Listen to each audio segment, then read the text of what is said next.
হযরত উমরের পেটের খাদ্যথলি দুশমনের আঘাতে কেটে গেল। মৃত্যুর প্রহর হযরত উমর বলতেছেন, হযরত উমর নিজের সন্তানকে আবু বকরের অনুকরণ করে পাঠায়া দিলেন, যাও উম্মুল মুমিনিনকে বলো আরেকটা কবরের জায়গা ওখানে আছে, উম্মুল মুমিনিন যদি ইজাজত দেয় তাহলে নবীর কদমের কাছে বরজখের জায়গাটা আমি ভিক্ষা চাই, কারণ আমারও কবর জগতে থাকতে ভয় হয়, নবীর কদমের কাছে শুয়ে থাকলে নিরাপদ মনে করি। হযরত আয়েশা সিদ্দিকা নিজের কবরের জায়গাটা খলিফাতুল মুসলিমিন হযরত উমরকে দিয়ে দিলেন।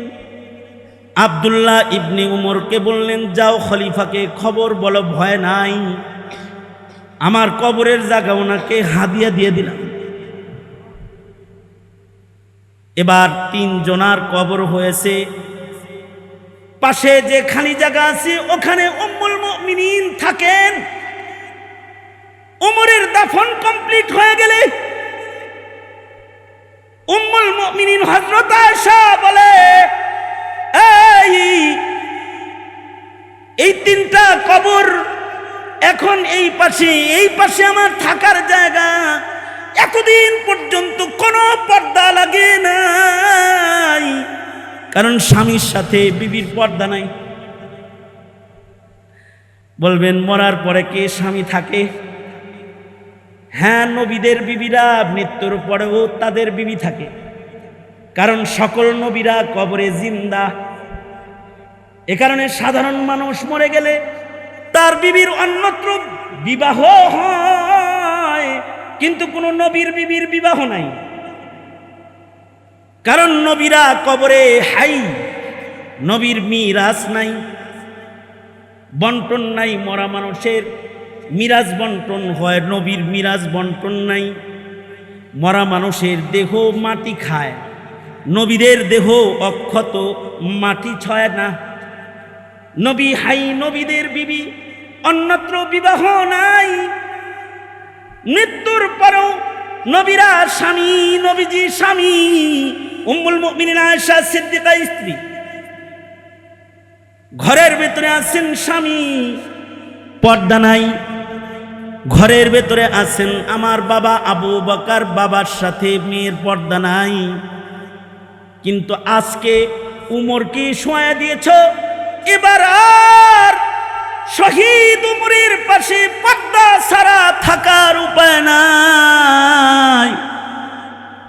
এবার কবর আর আমার বিশ্রামের বসবাসের জায়গা বরাবর মোটা পর্দা টানায়া দাও। সাহাবীরা বলে, কবরের মানুষের সাথেও কি পর্দা করতে হয়? হযরত আয়েশা সিদ্দিকা বলে, উমরের পাশে পর্দা ছাড়া এখানে থাকতে আমি আয়েশার লজ্জা হয়। আল্লাহু আকবার জোরে করে বলেন।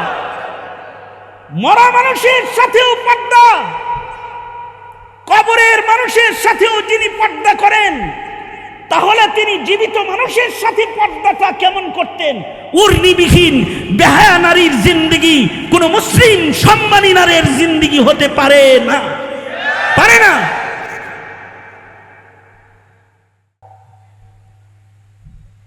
ইলমের জন্য যেহেতু আল্লাহ তাআলা পুরুষদেরকেই মনোনীত করছেন বেশি, এ কারণে পুরুষের ভিতরে সম্মানিত মানুষ বেশি। এ কারণে সম্মানের কিছু আসন আল্লাহ তাআলা পুরুষদেরকে আলাদা দান করেছেন। যেমন নবুয়ত পুরুষদের দান করেছেন, মহিলাদের নবুয়ত দান করেন নাই। ইমামতি পুরুষদেরকেই দান করেছেন, মহিলাদেরকে ইমামতি দান করেন নাই। মসজিদের ইমামতিও দান করেন নাই, রাষ্ট্রের ইমামতিও দান করেন নাই। ইমামত পুরুষদেরকে আল্লাহ তাআলা দান করেছেন, কারণ ইমামত পরিচালনা করার জন্য যে ইলম দরকার এটা পুরুষের কাছে সর্বোচ্চ। নারীদের এমন হালত আছে যে হালতে ইলমের কাছে যাইতে পারবে না। নাপাক অবস্থায় হালতে হায়েজে আছে, এবার ইলম কোরআন তেলাওয়াত করতে পারবে না। ইলমের সাথে সংযোগ বিচ্ছিন্ন হালাত পুরুষের নাই। পুরুষকে আল্লাহ তাআলা আলাদা কিছু সম্মান দিয়ে তাদেরকে আলাদা সম্মানের আসন আল্লাহ দিয়েছেন।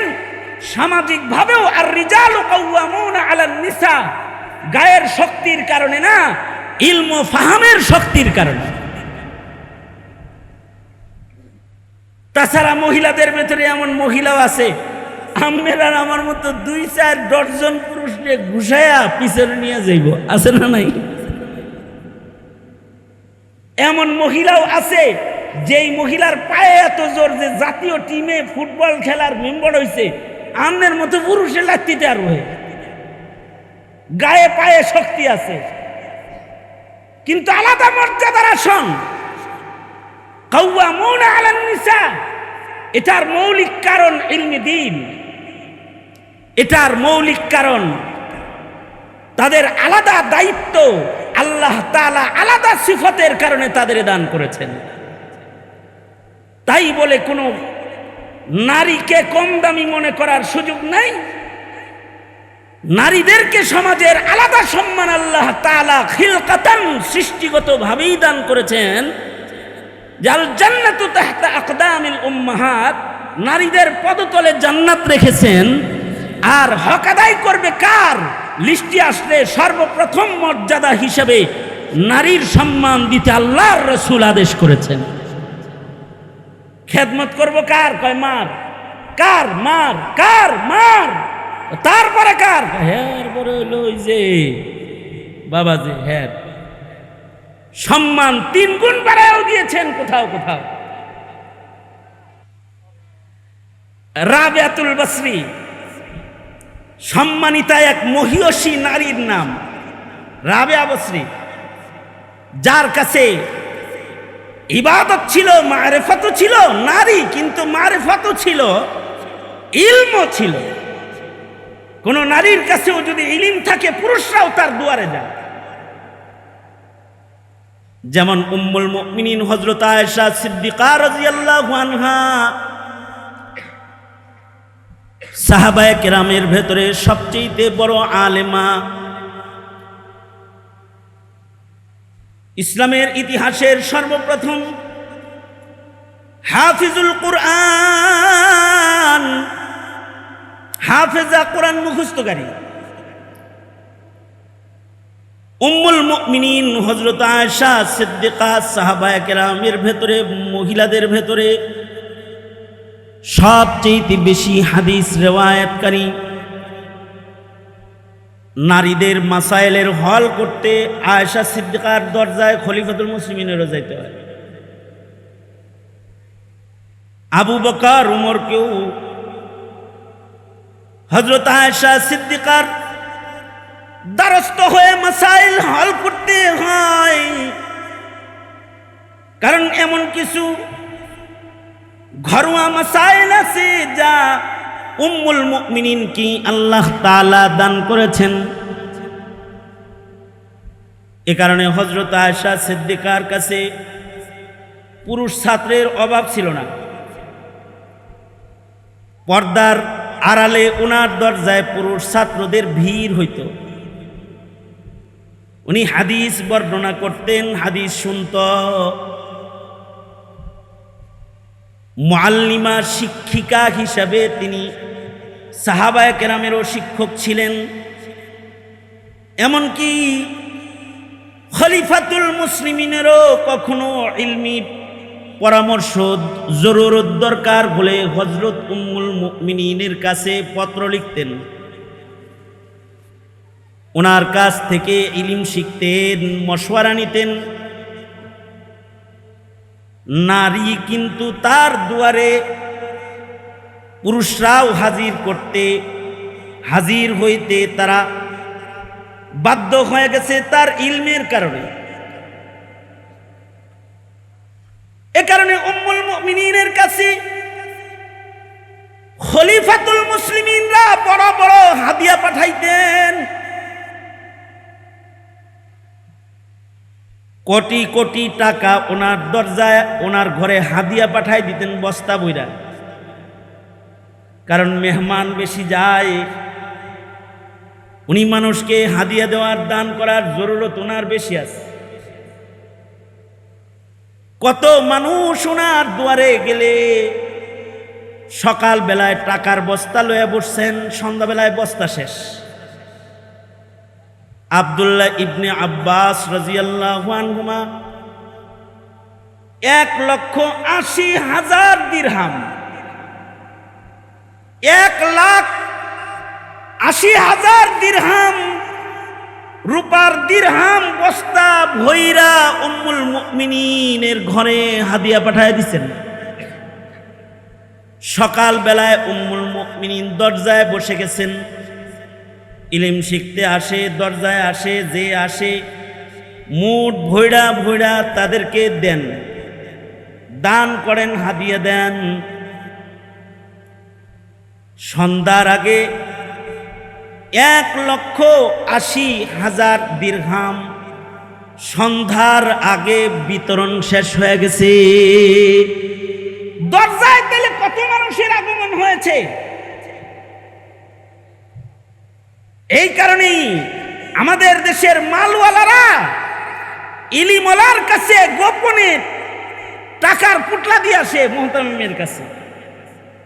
এই দেশের কওমি মাদ্রাসা যেগুলো চলে সরকারি টাকায় চলে না, পাবলিকের গোপন হাদিয়ার পুটলায় চলে। কারণ তারাও জানে এই দাওরায়ে হাদিস মাদ্রাসার মুহতামিমের অনেক ছাত্র, তাদের খাওয়ান দরকার, তাদের পালা দরকার, তার টাকা দরকার। রাতের আধারে যে দিয়ে এসে কয় আমার নাম বলেন না কিন্তু কারোর কাছে। উম্মুল মুমিনিন হযরত আয়েশার কাছেও এরকম দিয়ে আসতো।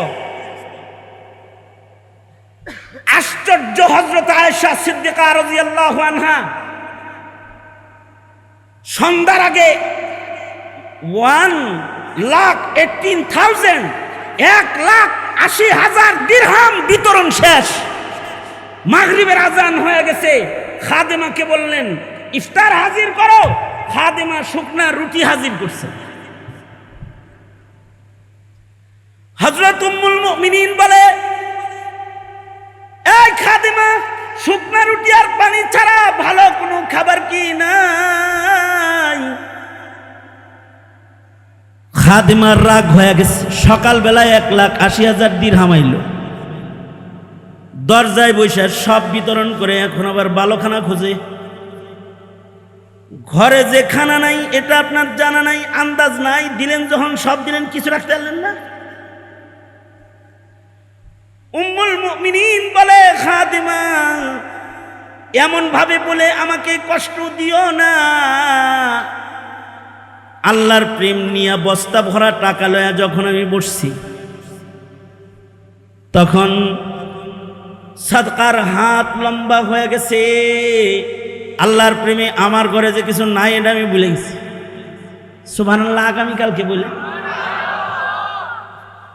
আমার ঘরে খাবার নাই, আল্লাহর প্রেম এটা আমাকে ভুলাইয়া দিয়েছে, আমার স্মরণ ছিল না। তুই কি স্মরণ করায় দিতে পারলি না? খলিফাতুল মুসলিমিন হযরত আমিরে মুআবিয়া রাদিয়াল্লাহু আনহু কাতিবে ওয়াহি একবার উম্মুল মুমিনিনের কাছে 1,00,000 দিরহাম বস্তায় করে হাদিয়া পাঠিয়ে দিছে। কয় লাখ?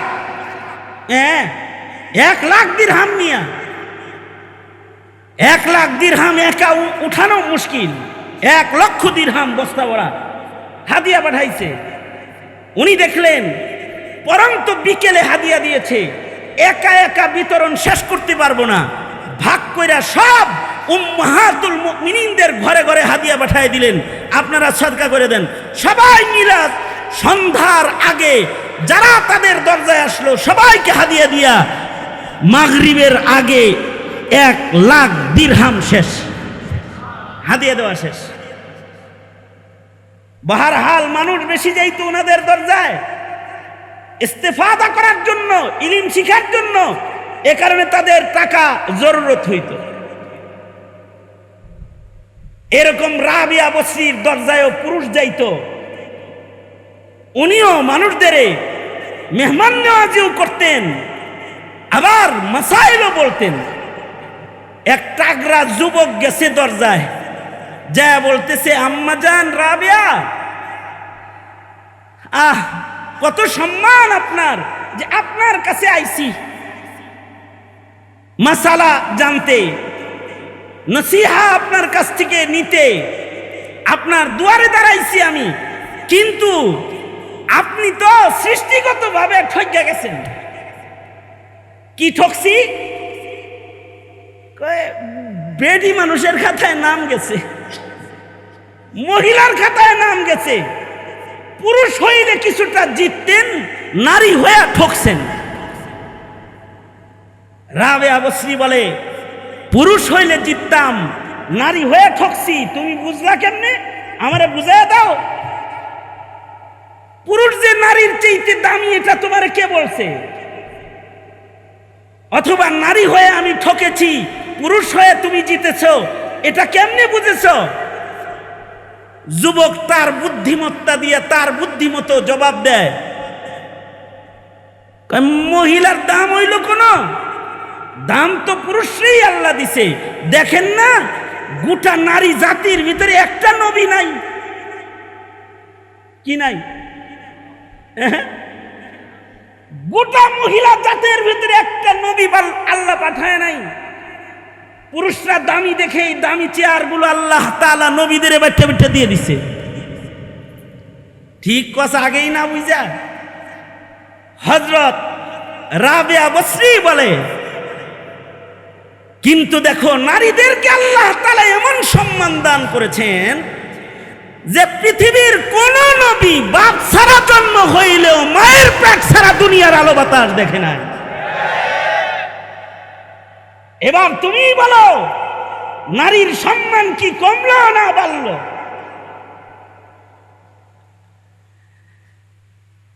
তাই নারীর ভিতরেও যদি ইলম পাওয়া যায়, কুল হাল ইয়াস্তাবিল্লাযীনা ইয়া'লামুন ওয়াল্লাযীনা লা ইয়া'লামুন। ওগো বন্ধু, আপনি আমার বান্দাদেরকে জানিয়ে দেন, যার কাছে ইলিম আছে আর যার কাছে ইলিম নাই, নর হোক নারী হোক, হাল ইয়াস্তাবিল্লাযীনা ইয়া'লামুন ওয়াল্লাযীনা লা ইয়া'লামুন। যার কাছে ইলিম আছে আর যার কাছে ইলিম নাই, দুইজন সমান না। ইলমের দ্বারায় মানুষের সম্মান। এ কারণে তলাবুল ইলমি ফারিদাতুন আলা কুল্লি মুসলিম, নর নারী সকলের উপরে ইলম শিক্ষা গ্রহণ করা ফরজ। নারীও ইলম শিখবে, নারী শিখাবেও। পুরুষের কাছে কিছু ইলম থাকলেও নারীর কাছে নাই। নারী যার ইলম আছে তার ভেতরে তাহারাত বা শরীয়তের পাবন্দি নাই। পুরুষ সহশিক্ষার নামে নারীরও শিক্ষক পুরুষেরও শিক্ষক, পর্দার ফরজ ভুলে গেছে। নারীরাও কিছু আছে, শিক্ষিকা হইতে গিয়ে নারী শিক্ষিকার যে আদাব, সে আদবের সিংহাসন থেকে চলে গেছে। যদি কোনো নারী শিক্ষিকা হয়ে হযরত আয়েশা সিদ্দিকার মতো পর্দা করে শিক্ষিকা হয়, তাহলে এই শিক্ষিকার মর্যাদাও আল্লাহর কাছে বেড়ে যায়। হযরত আয়েশা সিদ্দিকা শিক্ষিকা ছিলেন, এইটারে অনেক সময় ম্যাডাম শিক্ষিকারা দলিল বানায়,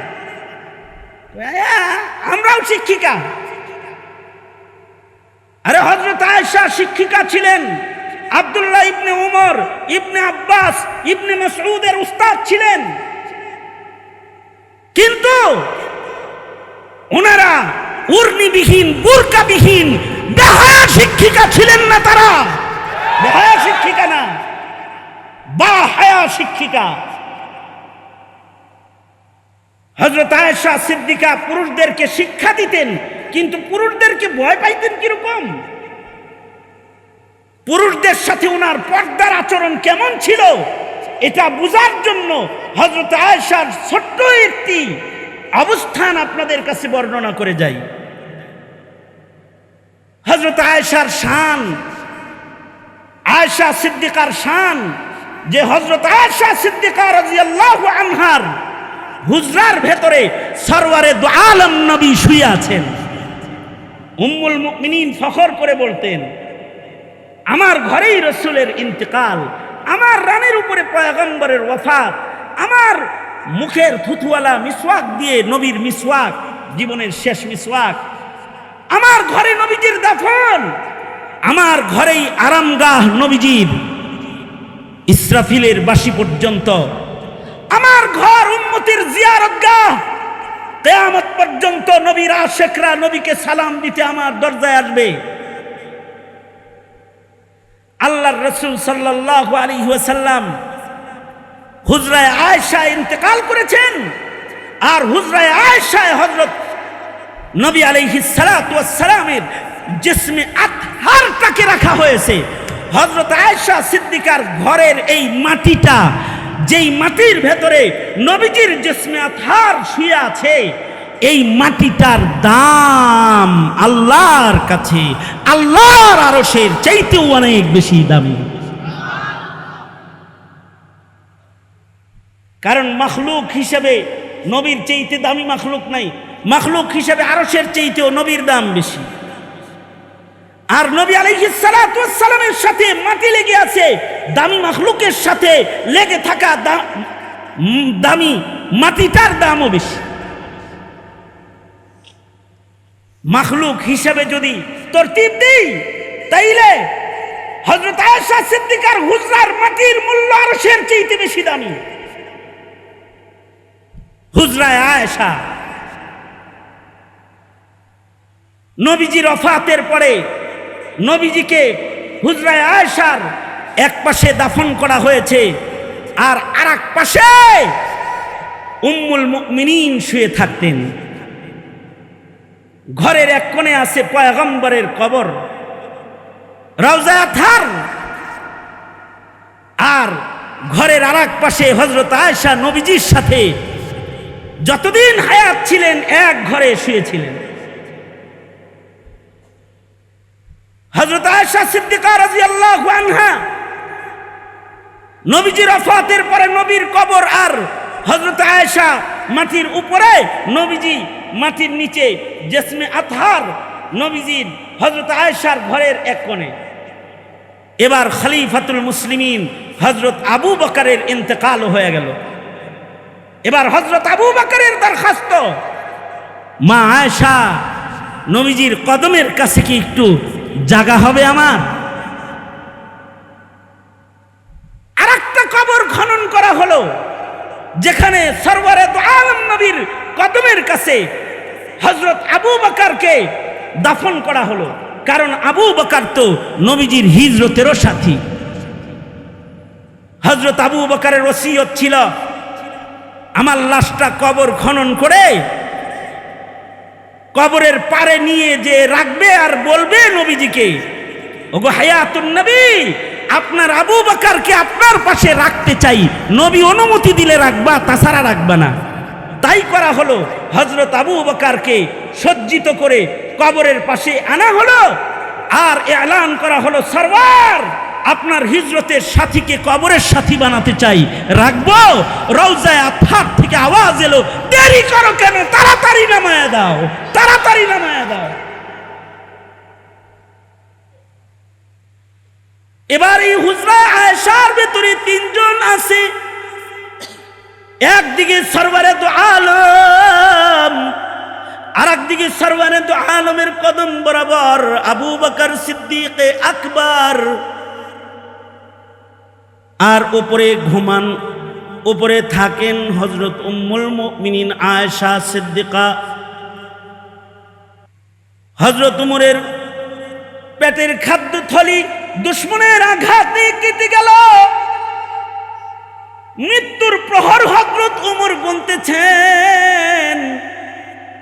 হযরত ওমর নিজের সন্তানকে আবু বকরের অনুকরণ করে পাঠায়া দিলেন, যাও উম্মুল মুমিনিনকে বলো আরেকটা কবরের জায়গা ওখানে আছে, উম্মুল মুমিনিন যদি ইজাজত দেয় তাহলে নবীর কদমের কাছে বরজখের জায়গাটা আমি ভিক্ষা চাই, কারণ আমারও কবর জগতে থাকতে ভয় হয়, নবীর কদমের কাছে শুয়ে থাকলে নিরাপদ মনে করি।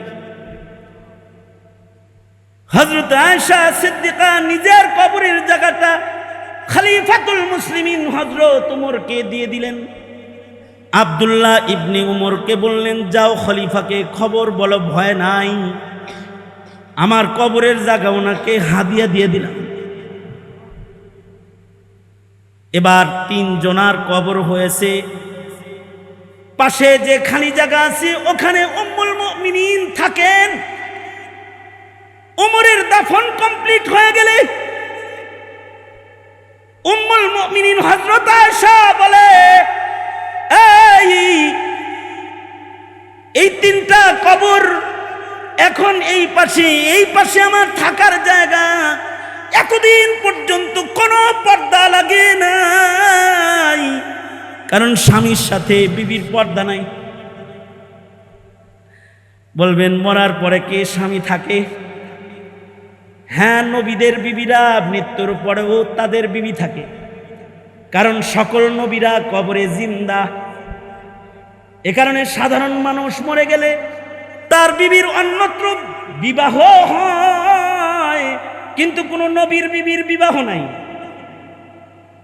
কারণ নবীরা কবরে হাই, নবীর মিরাজ নাই, বন্টন নাই। মরা মানুষের মিরাজ বন্টন হয়, নবীর মিরাজ বন্টন নাই।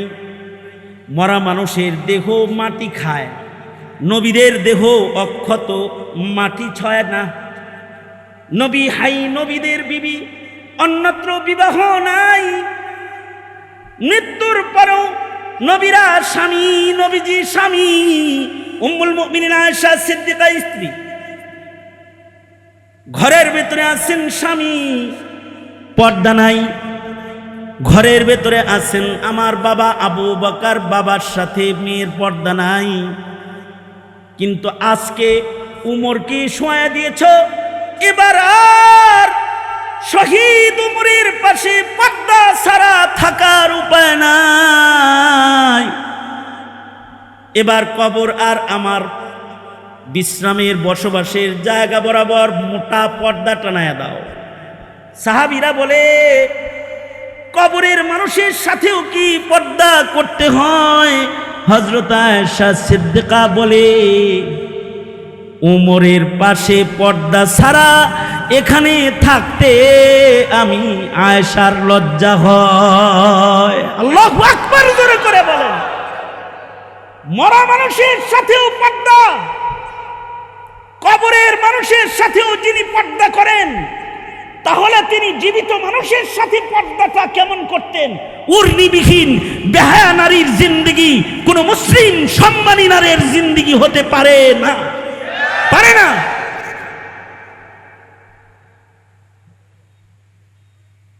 আমি যেটা বলতে চাই সেটা হলো এই, আয়েশা সিদ্দিকার সম্মান ছিল হাজারো লাখো পুরুষের উপরে। কারণ কি? সৃষ্টিগত মানুষ হিসাবে কারণ না, কারণ হলো হযরত আয়েশা সিদ্দিকার ইলম, অর্জিত ইলম ওনার সম্মানের কারণ। খিয়ারুহুম ফিল ইসলাম ইদা ফাকিহু, ফাকাহাত কারোর এসে গেলে, শরীয়তের জ্ঞানের গভীরতা কারোর ভেতরে এসে গেলে, সে নারী হলেও তার সম্মান বেড়ে যায়। এ কারণে বলবো,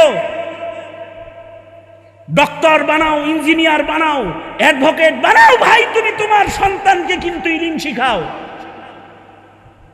তুমি তোমার কন্যাকে দুনিয়ার জ্ঞান শিখাও, এটার জরুরত আছে, কিন্তু ইলমে দ্বীন বাদ দিয়ে মূর্খতার চাদরে পেঁচায় না, তাকে ইলম শিখাও। কারণ ইলমের দ্বারাই মানুষের সম্মান।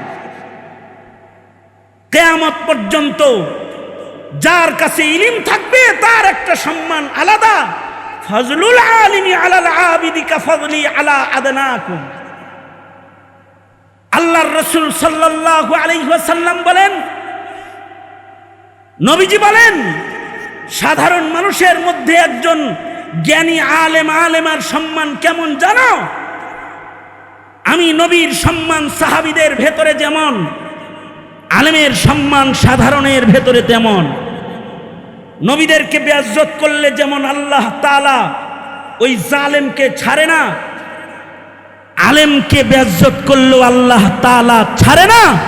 16 বছর পরে এমন ধরাই ধরছে যে জমিনে হেঁটে যাওয়ার উপায় হয় নাই, উড়াল দিয়ে বিদায় নিতে হয়েছে, উড়াল দিয়ে বিদায় নিতে হয়েছে। এ কারণে মুহতারাম হাজিরিন, চোখে আঙ্গুল দিয়ে বুঝায় বলার পরেও যদি কারোর বুঝে না আসে, তাহলে আফসোস ছাড়া আর অন্য কিছু না। সমাজের আলেমদের মূল্যায়ন করো, ঠিক কিনা? জোরে আওয়াজ করে বলেন। এই আল খিদমা উলামা পরিষদ, আলেমদের কাফেলা, এরা জাতির সংস্কারে ভূমিকা রাখনেওয়ালা রাহবারে বারহাক, তাদের মূল্যায়ন করো। তারা তোমাদের জায়েজ না জায়েজ, হালাল হারাম তোমাদের সামনে তুলে দিলে সেটাকে গ্রহণ করো, তাদের সাদারাতকে গ্রহণ করো।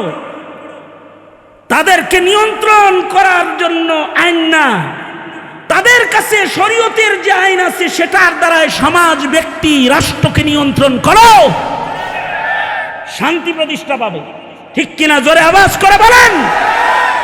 সঙ্গত কারণে আমার যুব শক্তি, আমার ছাত্র জনতা, তোমাদের রক্তের অনেক মূল্য, যে তোমাদের রক্তের বিনিময়ে দেশ বারবার স্বাধীন হয়েছে, তোমাদের রক্তের বিনিময়ে কিয়ামত পর্যন্ত নওজওয়ানদের ভূমিকায় আল্লাহর জমিনে আল্লাহর দ্বীন আল্লাহ তাআলা কায়েম করবে।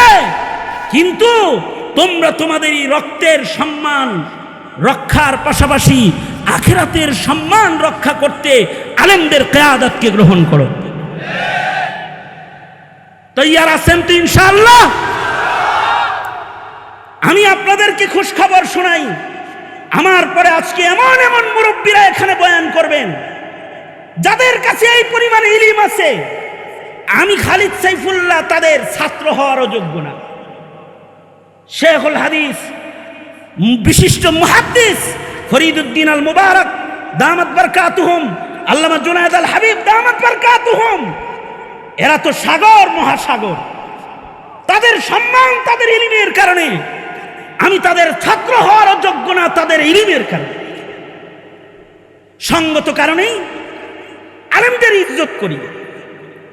আপনাদের এলাকার মুরব্বী, আমার অত্যন্ত শ্রদ্ধাভাজন বড় ভাই মুফতি আব্দুর রহিম কাসেমি বাগানের এক জীবন্ত ফুল, আজকের মজলিসের সভাপতি তথা এই মজলিসে উপস্থিত হযরত উলামায়ে কেরাম, এরা সম্মানী। আমি দোয়া করি আপনাদের জন্য, আপনাদেরকে আল্লাহ তাআলা আলেমদের সম্মান বুঝার ও ইলমের কদর করার তৌফিক দান করুন।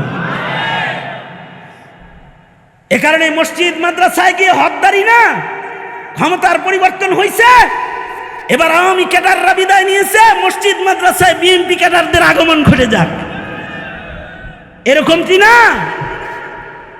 এইরকম না হয়ে তাদের ইজ্জত কদরকে প্রতিষ্ঠা করা চাই। সুতরাং আমি আমার মুরব্বী, আমি ছোট্টবেলায় যার বয়ান সামনে বসে শুনেছি, আল্লামা ফরিদউদ্দিন আল মুবারক দামাত বারকাতুহু, এই মুরব্বীর কাছে, এই বিজ্ঞ আলেমের কাছে আপনাদেরকে আমানত দিয়ে, আর আপনাদেরকে এই বিজ্ঞ আলেমের ছাত্রর মর্যাদায় বসায় দিয়ে আমি আমার সংক্ষিপ্ত কথা এখানেই শেষ করলাম। যা কিছু বলেছি, যা কিছু শুনেছেন, এর থেকে আল্লাহ তাআলা শিক্ষা গ্রহণ করার তৌফিক দান করেন। তবে একটা বিষয় মাথায় রাখবেন, ইলমের পরেই কিন্তু শহীদের সম্মান।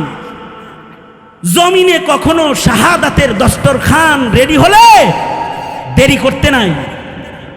জাতির সংকটে যখনই কোনো ডাক আসবে, যখন তোমাদেরকে আহ্বান করা হবে, এই এই ছাত্র জনতা নওজোয়ান কাফেলা রক্তের মূল্য দিয়ে রাজপথে দাঁড়ায় যাবে ইনশাআল্লাহ।